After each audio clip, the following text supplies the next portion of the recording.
Hey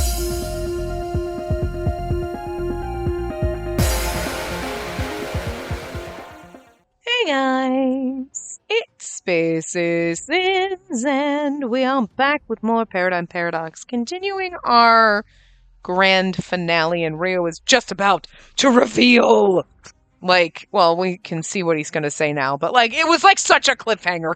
Just kidding. Anyway, Rio's gonna reveal all his secrets that we learned a couple parts ago. You're from outside? You mean outside Theta? No. I'm from outside the third plant itself. I was confused by Rio's words, but the commander nodded thoughtfully. Outside the third plant? So it exists then? Do you know about this? Of course, as one of the research district's most respected scientists, I was privy to all kinds of confidential information, and the third plant included. I feel like you shouldn't let your science experiments know that they're a science experiment. That goes against the whole point of it. You know what I mean? But at the same time, in sci-fi movie logic, I guess it makes sense. Because, the experiment is really okay, hey, we've got all these great scientists, and we're going to put you in here, and we want you, the planet's doomed, you got everything you need, blah, blah, blah. We want to see if you can figure out a way to fix this. Because you're thinking, oh, okay, well, yeah, my family lives here, whatever, or Masaki was probably born here, you know what I mean? Because God knows how many decades this has been going on, right? So, then he's privy to this, you're being told, so could you imagine?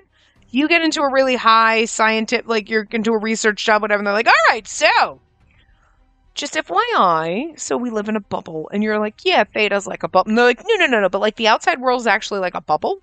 So, outside of Theta is a bubble. We're living in a bubble with inside of a bubble. And, all the things. So, it's a whole friggin' giant island, and there's, a world outside, and everything's fucking normal, and people don't die when they go outside. It's really weird. But anyway, so now that you know about that, here you go. Here's your desk, and here's your badge to be able to get in the building, and, in a company mug. That's really cute. We have free coffees, and you can wear jeans on Friday. Isn't that awesome? Anyway, what the fuck? That's part of your, your information, your onboarding package, what the fuck? You know what I mean? But, I guess it makes sense that the higher up scientists kind of know, but, it's not in the very beginning, the people who started this project, it was okay, this world's destroyed, this area, okay, we're gonna put it in a bubble, and then we're gonna build bubbles inside the bubble, and you're going to live in there and see if you can research and figure out how to make it better. Just in case this ever happens. In case there's some nuclear war and everything like that, then you can figure out how to, repopulate. So you're going to get in there. And then you willingly go, and you're yeah! And you go live there. It's oh God, what was the, fuck, somebody remind me. What was that sci-fi movie? Oh my God. And it was a spaceship, right? And it was they lived in space because the planet had been destroyed. And and it was everything on the ship. And it was a more recent movie. Or miniseries, right? Oh, fuck, what was the name of it? It was actually really fucking good. And, okay, I'm gonna spoil it for you, but I don't remember the name of it right now. And, fuck, I'm gonna have to look it up. So, they were all, they're living in the space, they're on this giant spaceship and everything, but everything's, so 1960s because this supposedly took off from the world in, the 60s or something like that. It was oh, it's this giant... I thought that's what the point was, but anyway. And, so everything on the ship is very, retro and everything like that, and, there's, the whole, government system on the ship and whatever, and they're living there, and it's okay, yeah, and it's there's something about it, you're oh, there's something shady about this, and it, literally turns out that, that the ship is literally just in a giant fucking, silo, and these people think they're on a ship, and what they're seeing outside in space and everything is not fucking real. They're literally a fucking science experiment that has been going on for fucking decades. They put these people on the ship, yeah, you're gonna go into space! And I don't know if anybody on the ship actually knows that they never went into space, that they're just, in a fucking silo in Montana or some bullshit, wherever it is, and, And then one of them ends up, I don't know. And then, like, because the first couple of episodes or whatever of this miniseries, the very beginning is on this ship and, like, whatever. And you, as the watcher, think that, okay, they're on this ship and they've been on this ship since the 60s because, like, nothing's changed here and, like, whatever. And they're trying to find another planet to live on or something. I forget what the point was. And then all of a sudden, like, things start getting weird and you're like, uh-huh. And then they show, like, command center that's like modern fucking day, and these people have been like thinking they've been out in space, like the original people that went to space are like fucking like, and you're like, there were people born on this ship who just know nothing else and have no idea that Earth actually fucking exists and they're on Earth. It was fucking great though. It was really fucking great. And now I want to watch that again because I just thought of it, but it's literally like that. So like, it'd be like finding out, like, Misaki's born here and then finding out and they're like, actually, you guys have been in this bubble for like 100 fucking years. And like the people that start, because like, I don't know if in that miniseries or whatever, God, what was it called? What was it called? It was like the name of the show was like the name of the ship or whatever. That was supposedly everybody was on. But, it'd be like you go in there willingly, like, yeah, we're gonna go in, like, but like, I don't think on that show the people knew. I think they all thought they were really going into space. And they were really like, they learned how to control the ship and it's all fucking fake anyway. And they had no clue. Like, it's not like the Truman Show where Truman's the only one that doesn't know he's on a TV show, but everybody else is actors and they all fucking know it's fake. You know what I mean? I wondering on this scenario, the people that originally started this, the high up research scientists, did they know? Did the people that got thrown into this world, they had to have known. You know what I mean? Like, and like the scientists, you think, okay, maybe they knew, but like you had to have people that were then forced into this experiment. How did they not know? You know what I mean? How did you get actual people, like normal people that are like teachers and whatever? Like, yes, at this point, we're all being born here and we have no idea it's an experiment. But like, when they first started this day one, everybody had to know it was an experiment. And it was like, shh, don't tell anyone. Like, you know what I mean? Like, they couldn't have done that because it would have gotten out. So, like, you're going to go volunteer for this experiment. You're just going to be a school teacher. And then you're going to get married and have kids. And so, like, obviously your husband knows it's an experiment because you guys started day one. But you're not allowed to tell your children that you're living inside of an experiment? Basically? Like, how do they keep that under wraps? Because, like, you couldn't be able to keep that under wraps. Of course, maybe that's part of why they weren't allowed to go to the other, like, the other colonies just in case, because that would, less people means less chance, like, you communicating with, other people in other colonies would mean that maybe somebody in this colony knows it's an experiment and they don't want you to know, you know what I mean? It's controlling the information better, but one person in Theta finds out, everyone's gonna fucking know. It's gonna be all over fucking Instagram and TikTok, right? That's why they don't have Instagram and TikTok in this world. See, then nobody knows. But you know what I mean? Like, it would be all over the place. You're telling me there's no social media here? Nobody, like, they nipped all that in the bud? There's no way one email would go out. You know what I mean? You wouldn't be getting the spammy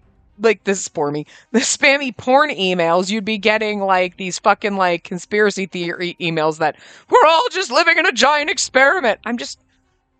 It's the logistics. I want to know because this intrigues me. You're like, this is insane and I love it. There's a level of crazy. But I want to know how it went down, but they're not going to tell us that. But anyway. Hold on. What the heck is the third plant? Sounds like it has something to do with where we are now. But how can you prove that? I don't know if it's sufficient, but look at this. There's our map. A map? He's like, what the fuck is all this shit? Look, who drew these wiggly lines? Rio showed us all a small device with a map displayed on its screen, but it didn't resemble any of the maps I knew about. I studied the screen intently, trying to make sense of what I was seeing. Is this a map of the world outside Theta? This large area here, is that a desert? Rio shook his head as I pointed. No, that's an ocean. This is the third plant I told you about. It's a tiny island floating in the middle of endless water. The third plant your home. So what I don't understand, because what he's saying, the third planet is basically all of Japan, right? Because isn't that Japan? You know what I mean? So like the whole island. So what's the because then it's like the red dot. Is that just Theta? I would assume that's Theta because maybe it's bigger, and like Tau would be the one off to our right because it's the closest. You know what I mean? I'm assuming that's what those dots are. Those are other colonies. Because it's kind of like, but why the giant red dot? Because he never really explained that. He's like, this is the third plant, and you're like, he's like the island. So you're thinking it's the whole island. But at the same time, you know, I was beyond shocked. Kamui was the first one to manage to say something in response, but also Mihaya's parents had marked off locations of other colonies, but I feel like there would be more than 6. I mean, Theta being the 7th, if that's the red one. You know what I mean? What? Are you serious right now? Then what's this in the ocean over here? Another plant? Yes, that's right. And this is the second largest continent. It's where I came from. I couldn't even visualize the idea of continents. The ocean was hard enough. I'd only ever heard of the ocean in stories and fairy tales. And then you're seeing, like, this is where you are. This is where I am. Then, this tiny island here, that's where we're all standing right now? But they're like, what's this? And then he's like, yeah, that's where I came from. Like, amazing! An island surrounded by an ocean. We could go there now if we wanted and look out across the water. The old text mentioned oceans have salt water. Is that true? What are they like? Tokyo's eyes sparkled. He was the only one who seemed fascinated about this new revelation. Ayamo immediately rebuked him. Oh, don't rebuke him. Poor baby. I meant rebuked, not rebuked, but whatever, how that came out weird. We're living in a tiny colony on a tiny island. Right now, that information's more important than anything involving salt water. And this guy claims he comes from beyond all that. Just what implications does that have? Well, yeah, because then he's saying he came from the second plant. But that's implying that there's like a whole other, like the rest of the world is... That's what I was wondering when he said the third plant. I'm like, that implies a first and a second, so what are those? You know what I mean? And the third plant is a science experiment that, again, you haven't quite explained how it's self-contained, because otherwise all of whatever the fuck is happening here would be leaking into the ground and leaking into the water tables, and the whole world would be fucking impacted. You wouldn't be able... So, like, do you have a magic dome around it? But then that implies, again, that the third plant is like an isolated bubble, and you would think the first and second would be too, as if they're separate experiments, but they're not?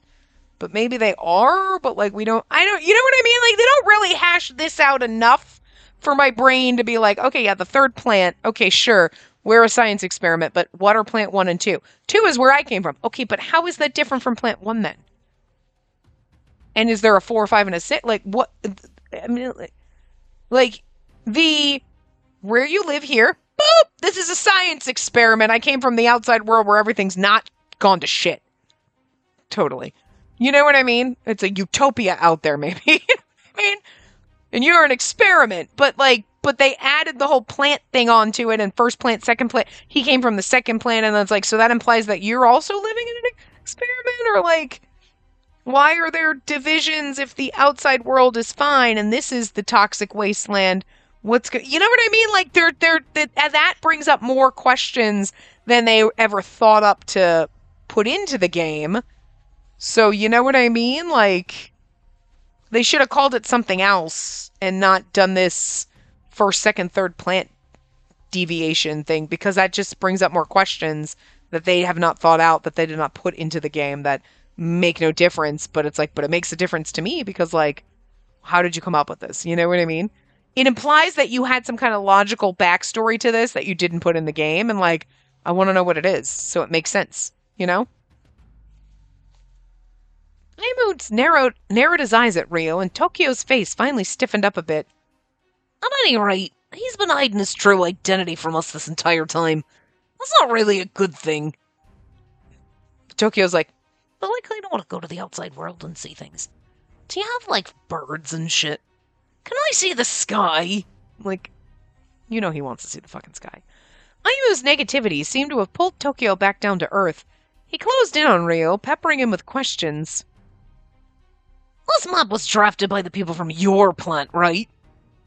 The people from your planet see the third planet as some remote, far-flung place, correct? Then why'd you come all this way? Who are you working for, really? Don't tell me you're just here for some sightseeing. Hold on. Let him answer one question at a time. Do you intend to tell us everything, Ryo?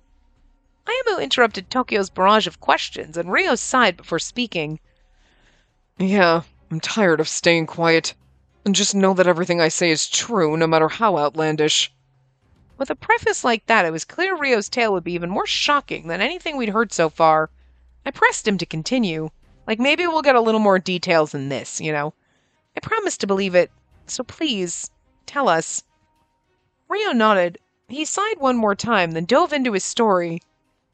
Those of us on the outside regard the third planet as a testing ground for mankind's new future. A testing ground? So you're like, whoa, wait. So, again, I want to be like, so we're an experiment, And inside the experiment, we're doing human experimentation. He's like, yep. You're an experiment inside of an experiment. That's kind of fucked up. The layers. It's kind of fun. Yes, it's an experiment to observe how far human development can go before everything falls to ruin. That and to see if there's a way back from it. The third planet's facing extinction, but the world outside is actually flourishing. My people are using this place as a simulation, to study how they might end up themselves. So are they trying to find a way to make the third planet prosper again? It's more like they're gathering data to study the reasons why this place started to decay. Their primary concern is their own prosperity is allowed to flourish unabated. So what about it? Can this place be saved or not? Ryo shook his head, despondent. Could you imagine the shock, though, of finding all this out and then being, like, told, like, okay, so instead of bombing and we're going to destroy this place, but we're going to take the people out. But even if, let's say vectors weren't a problem. Let's just say we were normal people and there was not this superpowers and vectors or anything like that, right? And we get out. Do you know how fucking difficult it would be to go from living in a tiny little bubble in a wasteland thinking everything sucked and then going out and finding the world was, like, perfect outside? The fucking adjustment. Everybody would go fucking insane. There's not enough therapists for the people that are going to need it in this, you know? It's not likely. The decay's only getting worse. No doubt many people have reached the same conclusion, based on my reports. No. How can you be sure of that? All the data I've collected makes it clear. But it should be obvious anyway. You people can't even leave your own colony anymore. Outside, they're coming to the conclusion that the third planet's usefulness is near its end. It's not the least bit surprising, all told. You mean they're done with us? What do they plan to do? Just toss us away? No, nuke you. I've no doubt they'll bring an end to all of it, which will likely involve something drastic. We've seen it. Ryo kept his voice steady, but I could hear the regret in his words. This is why he asked us to believe him before he even told us his story. It's so out there. Who could believe any of this? I sure don't want to. You're being pretty casual about our annihilation. Don't fool yourself into thinking we're just going to sit back and let all this happen. We're not about to let you go free. Not now. Not with what we know. We don't want you telling your people anything else. Ryo seemed completely indifferent to the menacing glares being shot his way. Yeah, because we've also seen in his ending, and he probably knows anyway, he's like, if I don't make a report, and I don't come back, they're just going to bomb this place anyway. I'm not that important. Even though his family is pretty important, whatevs.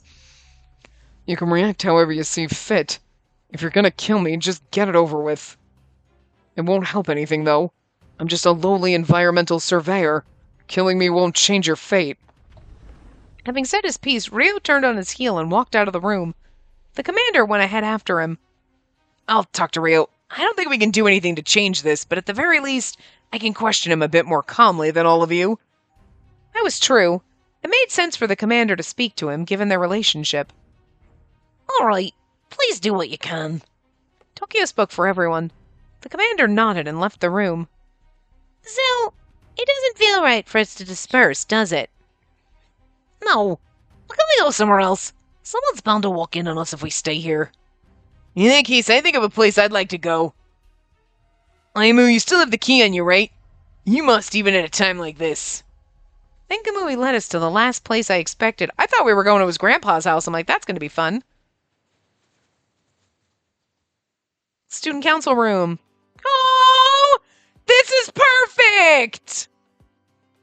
Like, listen, okay, it depends on how long this goes, but then we have the other routes where we have the villainous justice and then the justice route, and maybe those will take a part up themselves. But, like, this is the perfect, like, group shot. I love it. It's beautiful. Look at the CG. Oh, everyone. Actually, they all look super good here. You know what I mean? This is, like, one of the best. Because there's some where you're like, okay, they look better. Like, the characters themselves look better in some of their CGs than others. Or you'd be like, oh, this one would be good, but, like, he doesn't look... But, like, they all look so good in this. I love it. Oh, this is precious. If we don't get one of, like, a group, like, everybody together with all, like, you know, our vector characters, too, here you go, NCG right here for the game. Like... It would be disappointing if we don't get a CG with all of them. But, like, if we can split up, like, the villainous justice and the justice endings, like, to their own parts, perfect for the justice endings. You know what I'm saying? Anyway. I got thinking, we're not likely to be interrupted by teachers or students here. Right? I've always wanted to go inside the student council room. Just never had the chance until now. Yep. Come on, Mihaya, don't sound so unenthusiastic. With the way everyone was joking around and having fun, it almost felt like life was normal again. How I wish that was actually the case. That thought stayed in my mind as I spoke up. So, what do you think we should do now? We can't just sit here and do nothing. Who knows what the higher-ups are up to, not to mention the people from the outside world. Kamui's lively expression faded when I spoke. He nodded, his face now solemn. We can't just sit and wait for our doom, of course. And I, for one, can't go back to my Bloom's duties and act as if nothing's changed. Kamui's expression became even more strained. I thought again about the truth behind the vectors. You're referring to how we know the vectors were all once human beings, right? Yeah. Tokyo, Aimu, you know what was going on to an extent. Still, you gotta have some thoughts about what we just heard. Well, yeah. Now that you mention it, kind of feels like we were created to clean up the researchers' mess. And they made the vectors to meet their own ends, then dispose of them without getting their hands dirty. It's inhumane. Those researchers have their own priorities. There are lines that shouldn't be crossed. If they can't be ethical, they shouldn't be researchers. You speak with such conviction. Tokyo was a researcher himself, after all. He spoke from experience. I'm sorry, I know, I was trying to get that pin feather and I accidentally pulled your feather. I'm very sorry. I know that hurt. I know it did. I'm very sorry. I was trying to get it out gentle and you moved and I was still gripping it and it pulled it out. It didn't pull anything out, but I know it hurt. I know, buddy. I'm very sorry. I'm going to give you hand hugs. You don't like hands, but I give you hand hugs and you rub your little face. There you go. You're okay. You're all right. He's like, oh my god, she's holding me. I know he's forcing you to let me hug you. With my hands. I got you cupped in my hands. He probably thinks I'm going to choke him and kill him or some shit. He's like, what the fuck are you doing? You alright? I'm very sorry. I know, because like sometimes when you're preening your feathers, you let me rub the back of your neck and it means I can get your pin feathers a little bit. But like these ones, yeah, and I had that one and then you moved. But usually I try to like let go of them when you move. And this time I didn't. And you moved and I pulled it and it must have very hurt. I'm very sorry. I know. I don't know if you heard him scream. He shrieks at me a lot anyway. But he was like, I know, it's very sorry. I'm sorry, buddy. I know. I know they're not comfortable, but you can't get them yourself. That's why I try to help you. I'm very sorry. I know. I know. You hate it because I want to get all your pin feathers and I tried to file your toenail the other day. Because I hate your goddamn toenails. I hate them so fucking much. But, like, you really didn't like me holding you and then getting the nail file near you. You hated that. I did, like, like 3 little files of his toe. Oh, my God. He fucking lost his shit. He bit really fucking hard. It's like I gotta throw a blanket over his head. He's not gonna like it. But it's either that or I have to take you to the doctor, and that's way more traumatic. You should let me do it. Anyway, There's one more major question left to be answered. You touched on it a moment ago. do the higher-ups know about the outside world? I'd be faster to ask Mr. Kuramori about that. If they know about the outsiders, they're still running their crazy experiments. Well, I agree. The very existence of the third plant is in serious jeopardy right now. Everyone nodded, clearly in agreement. We were still unclear about our next steps, but I felt as if our bond had strengthened nonetheless.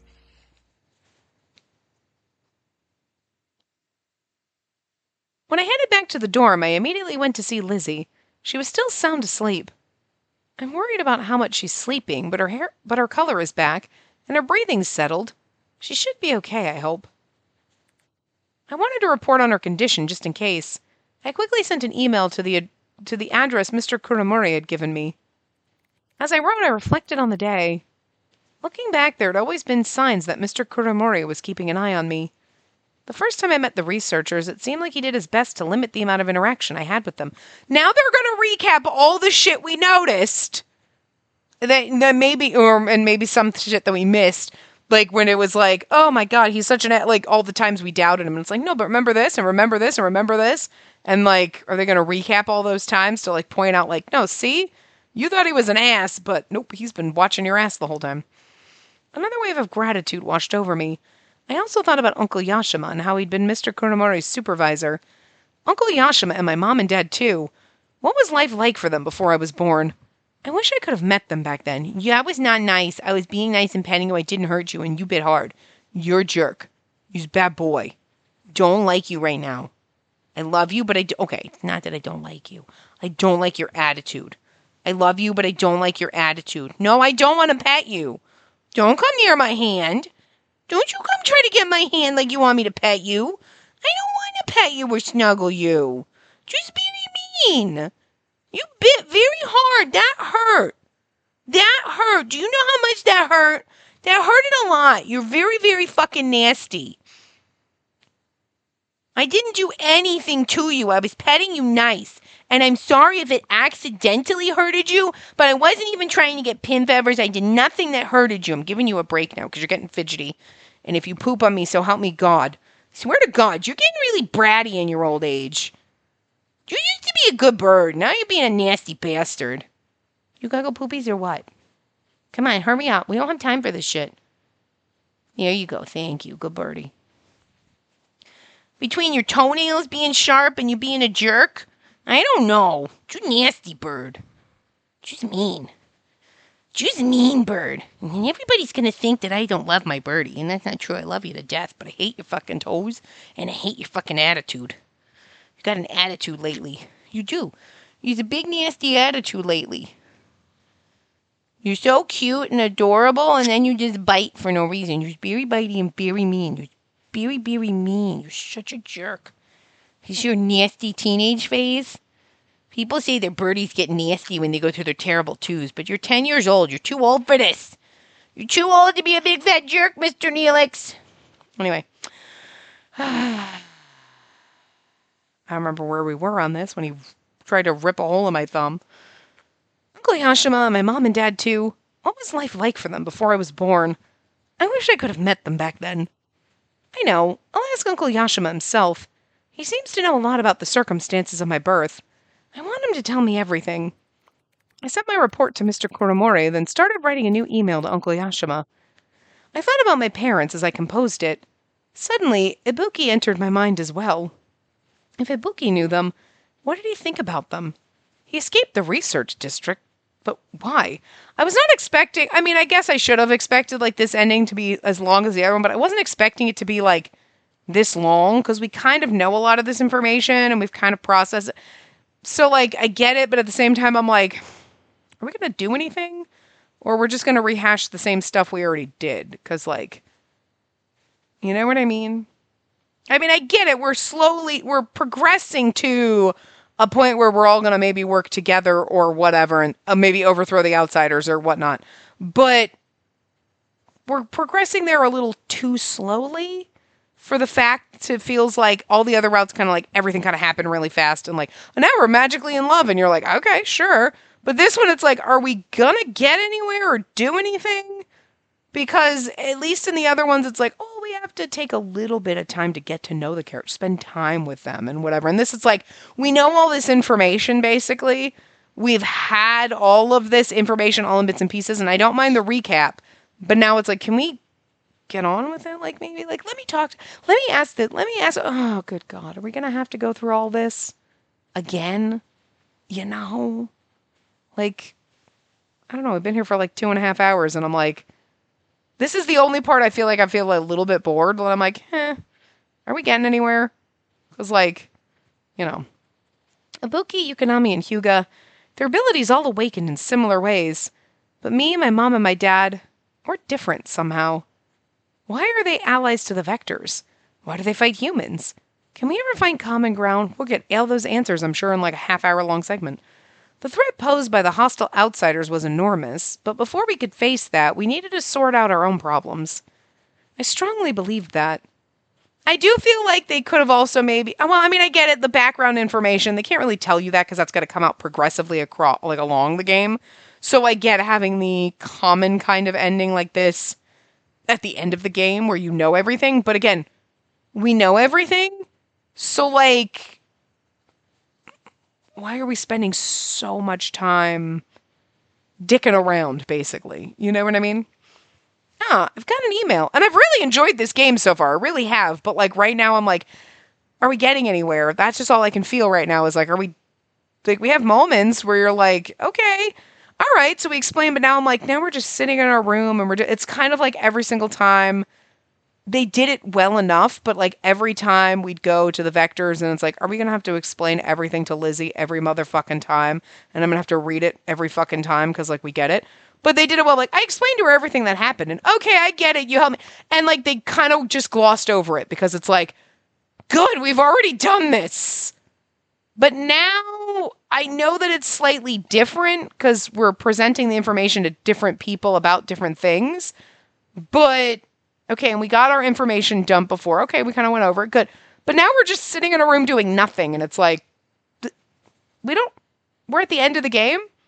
We don't have the time for this, like, ponderingly nothingness. You know what I mean? Like, we had all the pondering before. Now it's not time for this. Like, speed it up. Get over it. Like, I don't know. Anyway, she got an email. The next morning, I checked my email as soon as I woke up. I had a response from Uncle Yashima, and now we're going to, like, meet him and then have the whole fucking conversations again? Like, I immediately started to read. What he told me was surprising, to say the least. At this point in time, it's probably for the best that everything's now out in the open. Truthfully, I'm living in Ibuki's colony. What? But even though I live amongst the Vectors, that does not mean I'm on their side, nor am I an enemy of the humans. No, it's more than I feel personally responsible for the genetic tampering that created the Vectors, and that's why I've stayed with Ibuki, Yukonami, and Hyuga. That's one of the reasons I could never see you as much as I always wanted to. Needless to say, the email left me stunned, but soon another feeling began welling up inside. Uncle Yashima's with Ibuki and the others. That it might be possible to come to some kind of understanding with them after all. Okay, there is a point to this. All right. There was no one I trusted more than Uncle Yashima. If he agreed to lend a hand, I put out a call to the others to gather at the academy. I was bursting to share the news. Okay, so there was at least a point to some of that. So, I mean, but it's one of those, like, we're on the grand finale route, and I kind of just... We don't really, I don't know, you know what I mean? Like, I kind of expected it to go a little bit faster. And there are, like, at least, it's not too bad, but it is one of those, like, maybe it's just me. Like, we finished the whole game, I got the information, and now we're basically going through Exposition Dump 2.0, where we're, like, getting it all again. Which wouldn't normally be bad. Okay, we're recapping, but I'm like,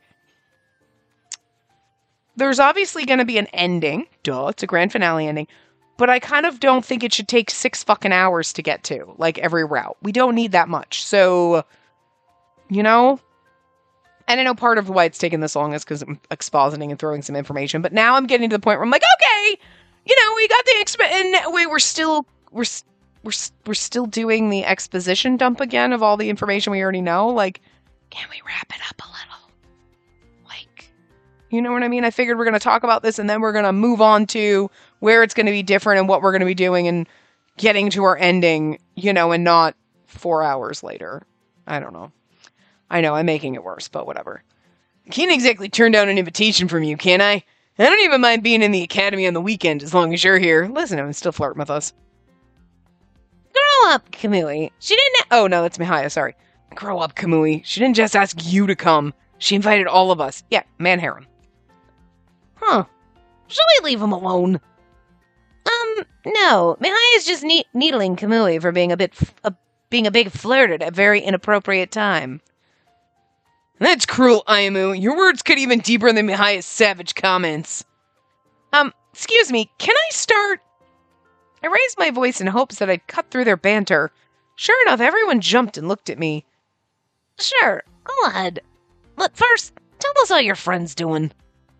That's right, we've all been worried sick about her.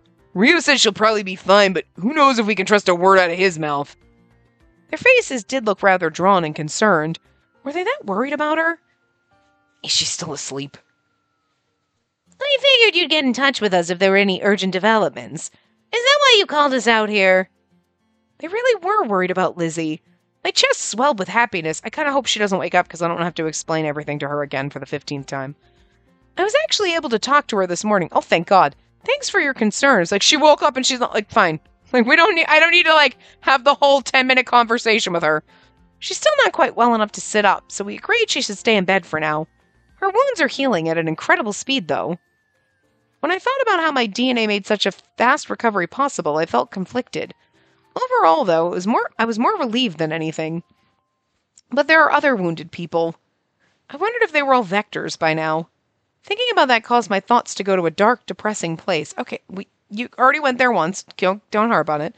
This can't keep on happening. That's why we need to have a proper talk with Ibuki. Okay, good. More resolute than ever, I told the others about what was on my mind. I've done a lot of thinking since yesterday. First, I think it's important we bridge the gap between us, Ibuki, and the Vectors. If we don't deal with that, we can't address the matter of the third plant being under threat from the outsiders. Everyone seemed to have their own take on this. They looked solemn and contemplative. Right. I've been thinking about that too. Especially about Ibuki and Yukinomi. I have as well. We could have been in their shoes if our circumstances had been slightly different. Ayame was clearly thinking about the same thing I'd been considering just last night. You think so? I've hated those researchers forever. If I found out the truth about the Vectors earlier, I might have gone to their side myself. That's a pretty extreme thing to say, Mihaya, but I can't deny that I might have felt the same way. If I had been born under the same circumstances as Ibuki, can't say how I'd react to the truth. Maybe Ibuki escaped from the research district because he sympathized with the Vectors. Tokyo suddenly looked troubled by what I'd suggested. Maybe he was mad at the researchers. He and Yukinomi are from Generation 2 after all. And the test subjects were treated inhumanely until around the end of Generation 2. It's how your parents were treated. The more I heard, the harder it became to think of Ibuki as the villain in all this. Can't we find some way to settle our differences? We can't erase the fact that the Vectors have been attacking humans, but we need to act now if we want to prevent any more violence from happening. So why don't we ask Uncle Yashima for help? I called you all here to get your opinion on that. Yashima, he's Mr. Kuromori's previous supervisor and your benefactor, right? Why him, though? Do you believe he really can help? I answered Tokyo's question by telling them everything that Uncle Yashima said in his email.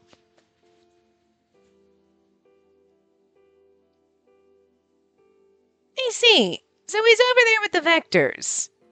If we could get good with him, it would help talks go more smoothly for sure. Ibuki aside, the other two seem moody. Even if we go waving a white flag, there's a high chance they just attack us. Well, then it's settled. We'll ask your Uncle Yashima for help. The others asked me to get in touch with him, and I nodded. Great, I'll contact him right away. That's great, but what should we do about him? Tokyo's cold question reached me just as I stood up to leave.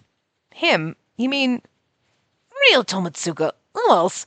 If the outsiders wipe us all out before we even have a chance to talk to Ibuki and the others, what's the point? I slowly sank back down into my seat. He was absolutely right. Yeah, I don't what Mr. Kuromori talked to him about the other day, but it seems too dangerous to just allow him free rein. Are you suggesting we should apprehend him? Yes, we know he said that killing him wouldn't change anything, but there's a chance he was just trying to save himself. By apprehending Rio, we'd be officially labeling him as our enemy. The other three had no qualms with us doing so. But Rio didn't try to escape the other day. Is he really our enemy? I don't think he's our enemy. We should ally with Rio. Rio is our enemy! I think we should... Well, obviously, I know Rio's not our enemy. He is and isn't, you know what I mean?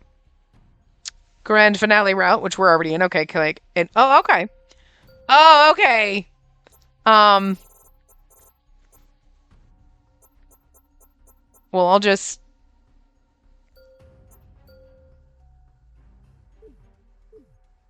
Because this is... I'm going to get... must be a bad ending in this save file? Yeah. Ally with Rio, and I scrolled up pretty far, so that is actually our only choice. And then Rio's our enemy is the grand finale bad end. Okay. Doesn't mean we're going to get the ending anytime soon, but this is the only choice we have, so. No, he's not our enemy. He told us everything yesterday and didn't try to hide any of it. He's a man of integrity. We should conduct ourselves the same way. Because we still have to talk to Ibuki, still have to do whatever, you know what I mean? I started to talk, even as I debated internally over how to get the others over to my side. I think maybe we should make Rio our ally. Our ally? What for? Ayamu frowned at me, but I forced myself to press on with my explanation. Somehow I can't picture Rio as a bad person. If we just asked him to join forces with us, I'm sure he'd agree and help out. Well, that's a naive hope. If he was willing to be our ally, he could have done something against the outsiders before the last minute. Maybe there are circumstances he couldn't explain. Anyway, what matters most is that he was clearly being sincere yesterday. When Mr. Kuromori summoned him, he could have ran, but he didn't. I believe in that Rio, the Rio we saw yesterday. Can't we try talking to him one more time? At least before we decide anything about his fate? Tomoya and Mihaya both agreed with me. Oh, that's true. He definitely came across as sincere yesterday. I guess we can give him one last chance to talk. Yeah, more than anything else, I appreciate your willingness to believe in people. If that's what you want, then I'm game. Ayamu let the others' responses sink in before slowly nodding. If 3 out of the 5 of us are in favor of talking to Rio, then I can't exactly go against it. Tokyo, what do you think? Ayamu turned to Tokyo, who sighed and shook his head. Doesn't matter. I'm outvoted. But I guess if things go south, Kawari's hypnosis will come in handy. Better to subdue the enemy with hypnosis than to get an all-out fight in that case, right?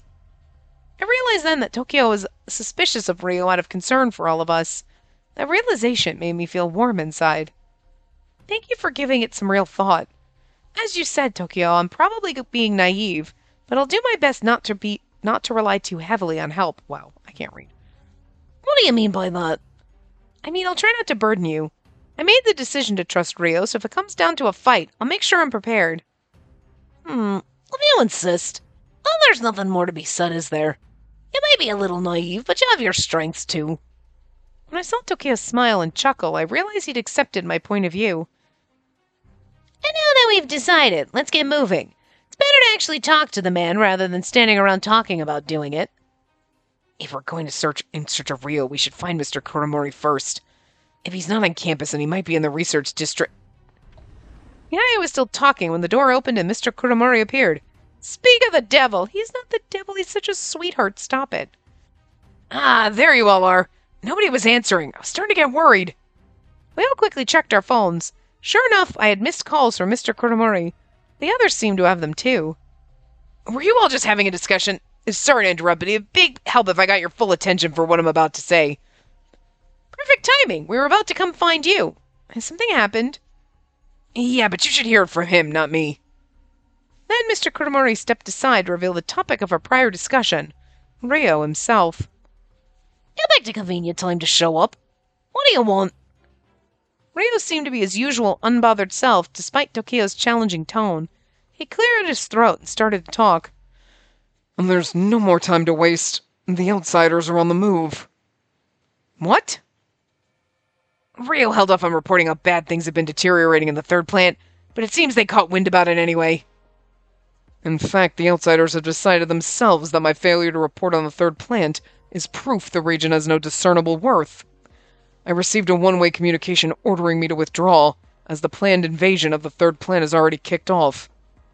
We all looked at each other in shock. It seems trusting him wasn't a mistake after all. He's even given us a warning, So I'm going to guess if we don't ally with him and we say he's our enemy, he's going to withdraw, and then it's not, well, the weird thing is like us being like, yeah, he's our enemy. He's going to withdraw. It's like you saying that. It's not like he overhears you and then goes, well, fine, and then withdraws. It's going to be like, but that's probably going to lead to like all out like firebombing us like in all the other routes. So, okay. Yeah, but I can't say the truth makes me happy exactly. Can we have that discussion now? Of course. I suppose it's now or never. Rio raised an eyebrow as he listened to our exchange. So what's this all about? I told Rio about how we wanted him on our side. If we're going to take a stand against the outsiders, we'll need you on our side. Will you please help us? I had a feeling he'd say yes. After all, he specifically came here to warn us. But Rio didn't agree right away. I already told you, I have no power to stop them. I'm just an environmental surveyor. But even so, you must have some idea of what they'll likely do, right? Forewarned is still forearmed. I kept on pushing the issue, though my mind was swirling with doubts. We've been thinking of getting in touch with Ibuki and his crew. If we could only join forces with them, if we could reconcile our differences, maybe we could work together and find a way to defeat the outsiders. They're scrambling the fighter jets with firebombs right now.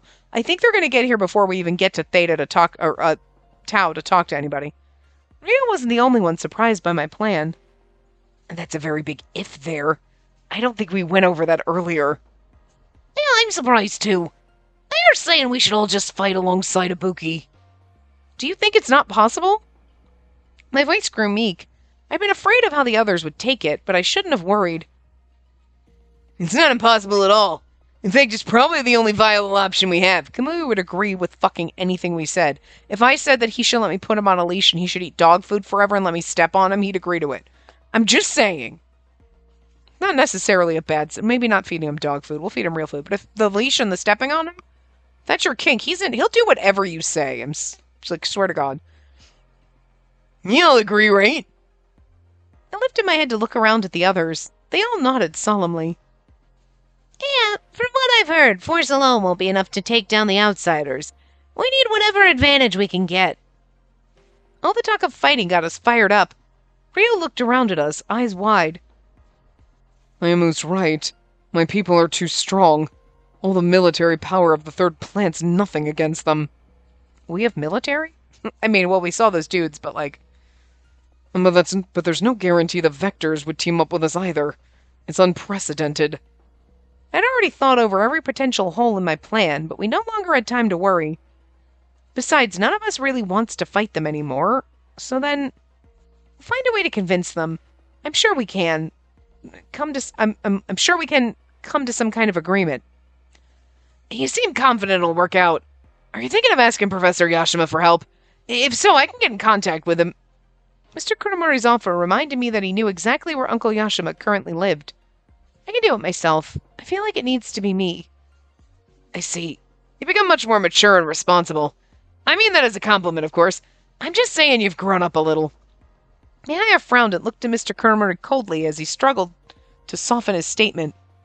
The way you phrase that makes it sound like make you sound like a creepy middle-old late... The way you phrase that makes you sound like a creepy old middle-aged man. Well, he is a middle-aged man. How mean! I'm still a young man, thank you very much. Masaki and I feel like that. It's not like people like, oh, you're good. Stop it, I'm not old. I don't want to talk about it anymore. Oh my god. Oh, every birthday that rolls around. Listen, because mine was recently. So like, I told you this in one of the other parts, right? But it's like, oh, I'm still not over it. It's been a few days. Oh no, what happened? They're gonna blink and it's gonna be next year already, and be like, whoa, whoa, whoa, whoa, whoa. Time flies way too fast when you hit a certain point. Like, Jesus. Like, I'm still a young man. I don't know what they think middle-aged is, because, like, to be fair, our parents, maybe our parents having a short lifespan, maybe they were only teenagers when they had me, but you know what I mean? Like, Mr. Kuramori could have only been, like, if you think about it, like, Hyuga is 24 and was a researcher. Who knows how long he's been living as a Vector? It could only been a year or two. But he was saying, let's say, even if he was like early 20, like 20, 21, whatever. Okay, even if he started as a researcher at 18, because there's no call, we don't know. But like, Misaki, you figure, okay, maybe when he started under Uncle Yashima, maybe even if he was in his early 20s. That really doesn't even make him 40 yet, probably. 40 at the max? So it's like them being like, because I'm thinking like he's probably in his late 30s. You know what I mean? If he was like 20 when he started and then like whatever, and I'm like 16, he'd be like 36. So 40 if he started at 24 when he was working with us. But you know what I mean? Like, he's probably not even 40. So being like, he's like 36 or 30, he's middle-aged. Whoa! Whoa. I mean, you could be like, okay, once you hit 40, are you middle-aged? Because then that would be like you're going to die when you're 80. So, like, anywhere between like 45 and 50, sure, because like that's like 90 to 100 years old if you're going to live that long. And like, most people are like, I've heard that 50 is when you turn middle-aged, and I'm like, that implies I'm going to live to be 100, and I don't think I want to fucking be 100, because that sounds uncomfortable and fun. You know what I mean? And not fun. Uncomfortable and unfun. Wow. But you know what I mean? To be like, well, you're 35, you're middle-aged. Whoa! I mean, I get anime logic, but I'm just getting more offended, like, by this of like, well, you're basically dead at 25. And what am I? I'm decrepit. I'm the crypt keeper over here. Like, you know what I mean? Like, holy shit. Holy shit. I'm offended on behalf of anyone that's fucking, like, pushing 30 and then is already being told you're ancient and middle-aged. Like, that's insanity. So, like, I mean, I guess you could say if he was, like, 40 or, like, middle-aged. I mean, all right, I'll give you that 40 to 50 is your 10-year bucket of middle-aged, because, like, whatever, and then after that it's like, well, now you're elderly or something. What when you're in cross 50s, are you elderly then? Because like, I wouldn't think like senior citizens are usually people in their 60s, because that's like when you can retire and you get your senior citizen discounts and shit, but like, but even then you're like, I can't imagine being like 65 and then being like, oh, grandma. I mean, you technically could be a grandma at 40, but like, you know what I mean? But then you're like, oh, you're decrepit. Games and anime are just really mean to people over the age of 20, aren't they? They're like, 24, you're so super old and mature. You're like a toddler. I'm like, you turn 25, it's like, oh, you're getting old. And then as soon as you hit 30, it's like, oh, they lived a good long life, didn't they? Like, they're planning your funeral already. What the shit? Like, but they're making it like Uncle Yashima would be middle-aged, definitely. Because, he was probably definitely, him being the lead researcher and Misaki being under him, he would have had to have been probably late 20s, maybe 30. So he is definitely, like, pushing middle-aged. He's in the middle-age bracket. He's over the age of 40. He's probably closer to 50, maybe. Doesn't look it, though, at all. Unless it was like, is he wearing glasses or it's supposed to be lines around his eye? I don't know what they're doing with that. You can't really tell. But you know what I mean? Like, but they didn't draw him like looking like he's decrepit and dying. So then again, who knows? But like, if you told me he was middle-aged, I would have said, okay, because he's probably older than our parents. But we don't know how old our parents were when they got knocked up. You know what I mean? They could have been teenagers because they didn't have a long life. So, they could have been barely 20. But like, poor Misaki is all I'm saying. Like, Jesus Christ. Goddamn whippersnappers thinking anybody over the age of 25 is dead. Rude! Anyway. Ryo sighed and shrugged at their back and forth, raising his palms up to the sky as if to say, I give up. All right, I'll help you out too. And just don't go laying all your hopes on me. You mean it? No point in lying now, is there? Anyway, I might have kept quiet about some things, but I always answered your questions with the truth. He was right. Rio had been straight with us since yesterday, and he'd come to warn us about the outsiders mobilizing against us, too. You're serious? Well, I trust you, Rio. So please lend us your... Rio held up a hand to stop me. He obviously knew what I was about to say. Lend you my strength, right? I keep telling you, there's really not much I can do. Never mind that, though. We need to act fast. Like I said earlier, our time is up. Okay. After that, we worked out what role we'd each handle. Then it was time to spring into action.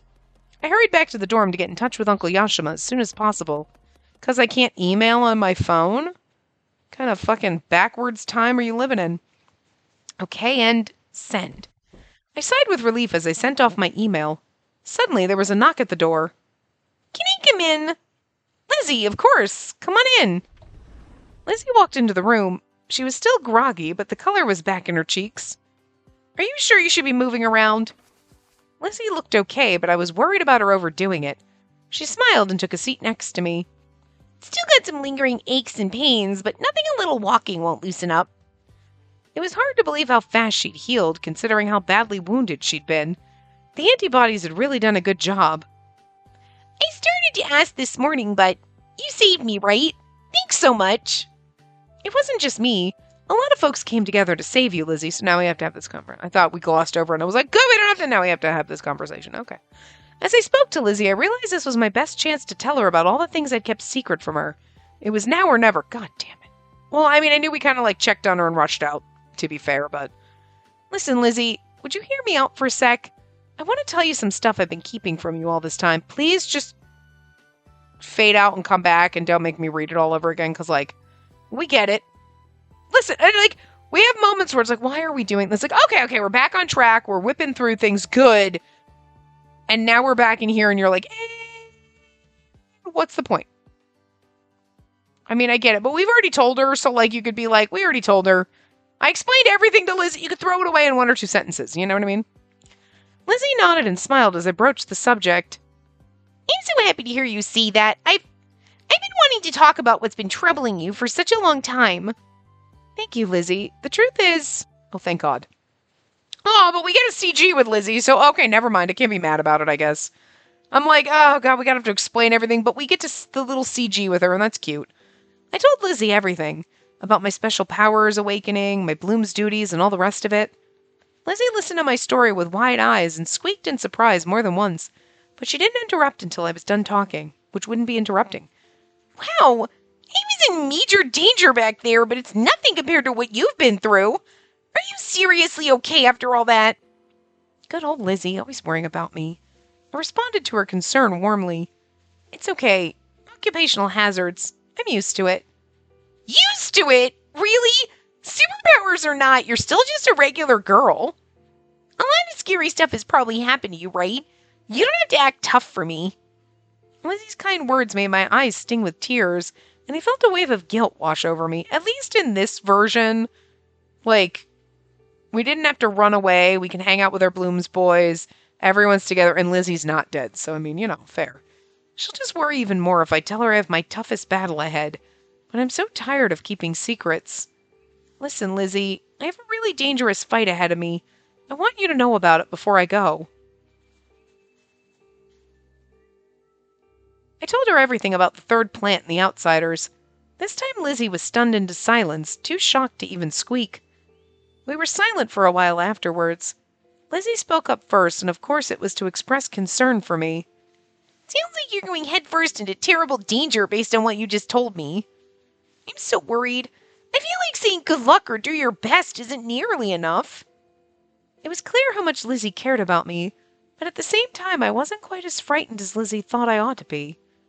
I think it's because I have the others with me. I'm fine. I have my friends with me. With all of us working together, we can overcome anything. Lizzie listened, looking taken aback. Then she fell into silent contemplation. Finally she spoke, choosing her words carefully. I was just thinking how strong you've gotten, but maybe that's not it. If you can say you're fine, then you must have really good friends. Friends you can rely on. Yeah, I think I do. I'm nervous, of course, but I have complete faith in everyone. I realized how true those words were as soon as I spoke them. The Blooms were precious friends to me and reliable comrades. No matter what came at us, I knew the 5 of us could handle it.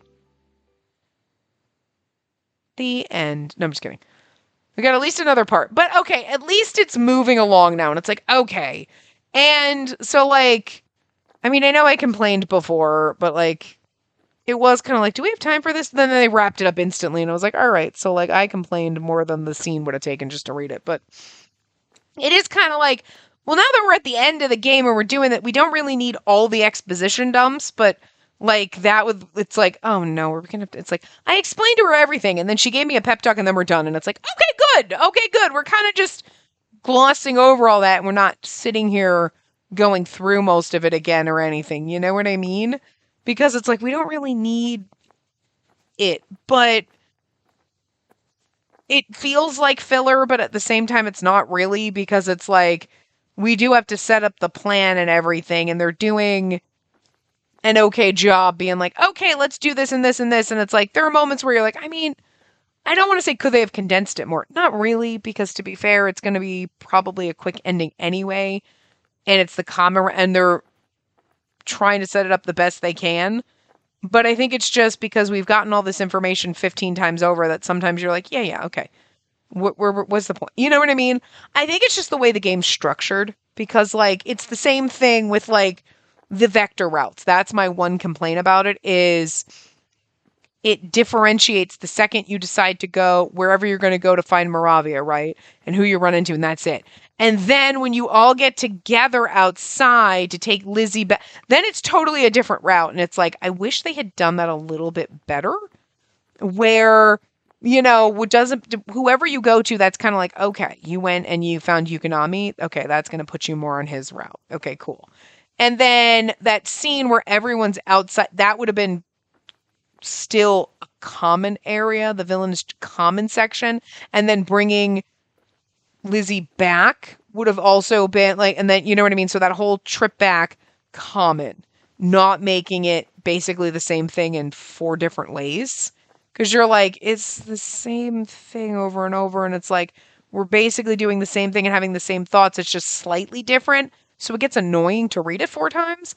And then we have to explain everything to Lizzie 4 times fucking over. And it's like, they did an okay job with like, I explained the first time you explained it to her, and afterward, I explained everything to Lizzie about everything. And then it's just done, which is like good. But it's kind of like they could have just taken those 2 little bits and like, okay, we brought her there and I watched over her, and then you have scenes maybe with your love interest. Okay, that's going to be separate because depending on whose route you're in. But then the area of explaining to Lizzie is like one and done and let you skip it. Like, you know what I mean? Like, you've technically already read this. It's the same, instead of we're basically going through what feels like in each one of the vector person's routes in essentially a common segment where, well, we worded it slightly different. It's like, yeah, but like if I did them all 4 back to back, I would have been way more fucking annoyed with the fact that I have to do it all 4 fucking times in a row. You know what I mean? Because that scene where we have to like punch Lizzie to death, we didn't have to do that 4 fucking times. We did that one, and then afterward, as soon as we did it, then we met, and then it split off, and then it was different. And like, yeah, some of the scenarios, okay, we're fighting vectors, is going to be similar, but it's still different enough. But the vector one wasn't done as well, because it was like all common, and then the second you chose to go look for, then it was different, and then it's a character route, and it's like, but it didn't make sense, because a lot of the quote-unquote common route was more the justice common route. You know what I mean? So, like, I don't know. Like, I think they could have done it a little bit better in that respect, so, you know, you didn't feel like you were rehashing the same thing 4 times. But again, we only had to do it 2 times, because then we went back to the Blooms, and then we did it 2 times again, so it was like, okay, it's not as bad. But, you know, and now we're, like, rehashing everything, and you're like, okay, I'm rehashing everything that I already learned. Okay, cool, and we're formulating a plan to fight the outside. Okay. But it's really only been, like, probably less than 2 hours, because I've talked through some of it and like exposited stuff, but it's still like, okay, I just don't want this to be like a 6-hour-long common route kind of ending, because it doesn't seem like there's enough to do that. But I feel like now that we've made our choice and there's nothing else, it's like, okay, this should be, we go here, we talk to them, everybody's on board, and then we get our ending. So maybe we'll get our ending in the next part and it won't be as long. You know what I mean? Of a route, because it really shouldn't be. Because it's all just rehashing stuff we already know. And the outcome, the end part that we're getting to now is the important part. You know what I mean? So, but anyway, I do like the little CGs that keep popping in. At least they're giving us little CGs with everybody. When it's like, if we're going to rehash stuff, it's like, well, here's a little CG. Okay, good. We're getting lots of CGs. That's fun. Anyway, I will see you guys next time. Maybe we'll get the ending. Who knows? Remember to give the video a big thumbs up and subscribe to see more.